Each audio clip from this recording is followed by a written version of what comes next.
What's that on the screen? Hey, welcome to a blast from the past. Take a ride with me. A red hot ride, if you will. I always loved this level. I know the physics don't hold up, and there are some things that need polish, but this game will always have a special place in my heart because, my gosh.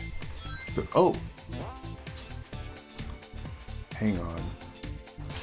That just made me remember something, realize something. So, you can't roll on top of water, but you can run on top of it. That's really unfortunate. It should be tied to speed, not to your state. Whatever, it's fine. Let's keep going, because there's something I want to show you that's not actually an actual... Well, actually, it should be the whole level. Okay, so, Redhot Ride is one of my favorite fan game levels of all time. As you can see, we're in some kind of... I don't even know. I guess mountain range? Looks like a mountain range, with a lake around it. Yeah, that seems right. Mountains with hot steam baths. That seems accurate. But as you saw down there, there's also some lava or something. I say or something, but yes, it has to be lava. This place is called Redhot Ride after all. I remember last time I did one of these videos, it was Technology Tree, and it was more about feeling relaxation. Oh, I was going to talk about the bubble shield. Oh well. Because I like how it works in this game. In this game, it's... Oh man, I need to stop rolling. Habit from other games that work better. Sorry, Lake Feppard. But yeah.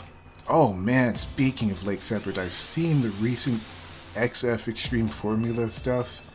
The current game he's working on. And honestly, I might be sold. I'm not really into racing games like that, but you know him, or if you don't, you should. He makes some great stuff. I think I might buy the game. I might. It looks like a ton of fun. Honestly, it looks like the fastest racing game I've ever seen, but also, it just kind of makes me want a Spark game that does that. It's like an entire game made up of the planetary stripe level. Ah, come on. Well, that was kind of convenient. Back to Redhot Ride. I think this level is genuinely a masterpiece. If it had slightly different design and some tweaks to the physics and stuff, well, okay, I guess that makes it not a masterpiece, but a classic, a beloved classic. That's more accurate. The visuals are so... Hey!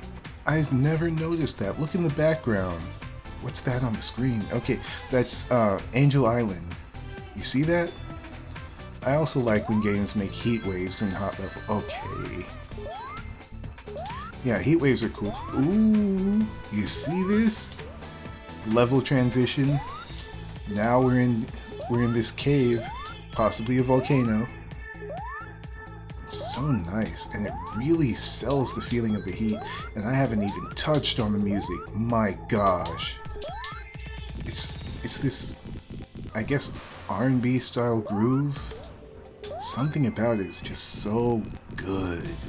So good. Well, everything about it. Oh man. I wish these games would get remade. Before the sequel, after the sequel, and especially Sonic Chrono Adventure, which I probably should make a playthrough of, because it's so underrated. Oh my goodness. Bear with me. Bear with me. Okay. Finally. We're almost done with the level. The act, at least. Okay, there we go. You know, those things, okay. Those things down there, they're like the precursors to the poem from Sonic Chrono Adventure, which I think has a really nice story and some cool characters. I will never forget well, that's a spoiler. I want you guys to experience Sonic Chrono Adventure yourselves, because it's genuinely amazing. I mean, if you're not too bothered by how this game feels to play, Sonic after a sequel, then I strongly recommend Sonic Chrono Adventure, because it's more of that, but in a Metroidvania format, and it works. It really works. And I'm surprised more people haven't tried that. Sonic as a Metroidvania is such a good idea. And we have this very strong proof of concept right there. I mean, it's a full game, but it's literally proof that the concept works. Okay, the reason I decided to make this video is this act here, Act 2. I don't know if I'll go into Act 3, but I might as well to cap it off. You see that? The increase in brightness there? The level's getting hotter, and then the decrease in brightness. That's not me. Ah. That's the level indicating increasing heat. And that means, well, you know what it means, but what it feels like is like you're really getting deep into the volcano. Lava Reef didn't do anything like this. And Lava Reef already felt really hot and dangerous. Second increase in brightness, you see that? Now that I think about it, I do think some people might actually not like that, because it might be too bright for them. But you see this? The waviness, along with the regular heat waves. It's intense, and the game really sells it to you. I absolutely love that about it.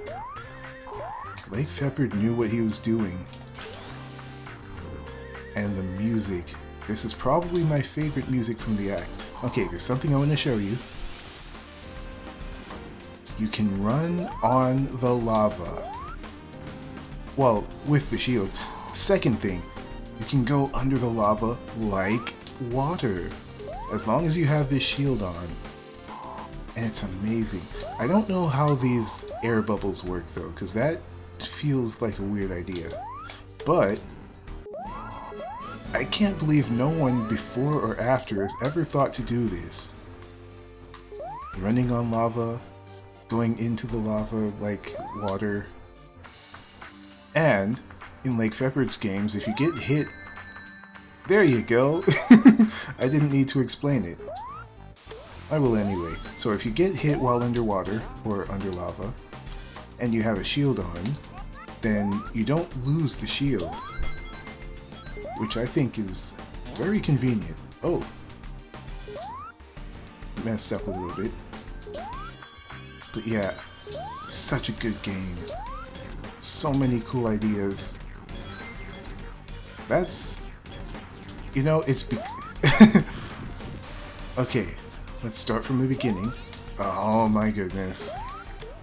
Well, there goes this path, because I don't have the shield anymore.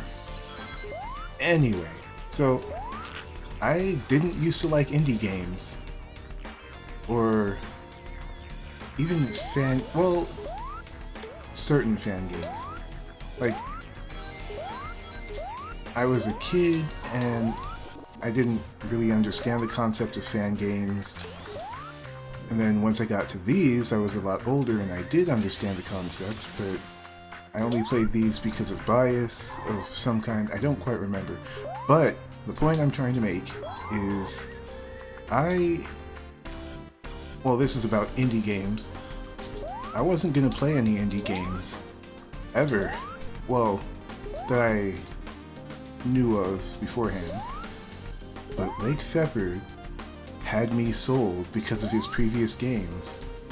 So when I heard that he wasn't going to make any more Sonic fan games, but he was making Spark the Electric Jester, I kind of kept my eye on it. And eventually I bought the game, and I was hooked. I was like, if he can make this with the knowledge he made, with the knowledge he gained from his Sonic fan games, what other things could be made? You see that? That's so cool. And now we have Penny's Big Breakaway, we have Rolling Rascal, not released as of the time of this video. What else? No, really, what else? I don't remember. We have multiple things. Oh, Advent Neon, Rosker's Run. I'm so sorry I'm blanking because I'm interested in these games. But yeah, here's Act 3. It's a little different. It's a crystal cavern, kind of like Lava Reef Act 2. And this level's a lot cooler. And I don't mean cool, dude. I mean like not as hot. Because as you can see, we don't have those heat waves. It's just a cool cavern. Oh, huh. I don't remember the lava rising with you. Okay, that's pretty cool. So we're trying to escape a volcano. I wish it was more tense, but this is probably the cooldown after the last level. Oh, come on. Now, I actually don't like this level very much because the main gimmick has you bouncing around like this, which means you really don't have much of that regular Sonic gameplay. You're just bouncing, which is not a plus for me. Oh, come on. I wonder if I've ever gotten those alternate paths, so I really don't revisit this level much. Oh man. Every chance I get, I want to run on the lava. Ah! Nope, nope, nope.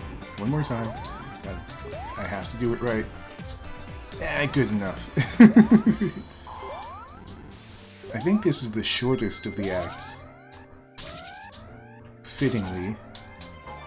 Well, not fittingly, but like, I prefer it to be the shortest because it's the least fun for me. The least fun and the least impressive. And if there's one thing Lake Shepherd's levels are, it's either fun or impressive, or both. This, oh man. This is barely fun.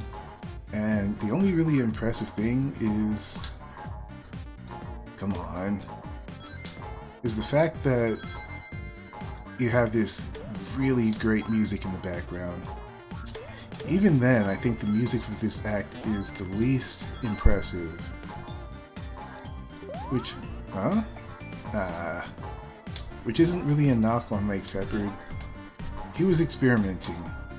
I will never knock someone for experimenting. Because experimentation is how we get new things. I think it's really cool. It's just not really for me. Oh man, that... I was sure that was a spike shield. Maybe not those spikes, or maybe they're not coded as spikes or something. Maybe they're just coded as regular projectiles. But you can stand on spikes with that shield, I'm sure of it. Oh well. As you can see, this game does need some more polish. But it's alright. Oh, and I'm playing the vanilla version. The 2012 version? Maybe 2013? Something like that. Speaking of which, I'm really impressed by how quickly he was able to churn out these games. Before the sequel and then after the sequel, like a year later, maybe less. And then Chrono Adventure. Funny story for that. I think he didn't want the musicians to return for that game because he just pumped out that game so fast that he didn't really care to wait for music. So we have a lot of reused music and music from other franchises like Kingdom Hearts and stuff, but it's still a fantastic game. Oh, this boss. This boss, I absolutely love because of the spectacle. And it's not just the spectacle, because if it was, then I'd be a fan of the Titan bosses. It's more about the scale, I guess. You have to be precise with this boss because what you're supposed to do is hit these ones that have, hit the ones that have fire up towards that blue circle above you. You see that? That's like a core that you have to hit. I like how Eggman's like a picture there. Never mind, he's actually watching. Oh, no, I need that ring. I don't know if rings are following us. I hope they are. Okay. Now part 2 of the boss. Bigger rocks that you can actually stand on. I kind of wish they were... Oh. Hey, second core. We do have rings. So, I never knew I could just bounce on him like that. But that's cool. And the music. World's biggest pogo stick. Or world's largest pogo stick. That's the name of it. It's kind of a spiritual successor to the song World's Largest Unicycle from Sonic Before the sequel. And you can feel it if you listen to both back to back. You know, this probably should be a whole playthrough. Probably. I don't know. If so, this is gonna be like sandwiched in the middle of an actual playthrough. You know what? No, I'm not gonna do that. Because I've already made a technology tree video, and then this. I'm not doing that. I'll just give each level its spotlight in due time. That's gonna be it for now. Thanks for watching, and take care of yourselves.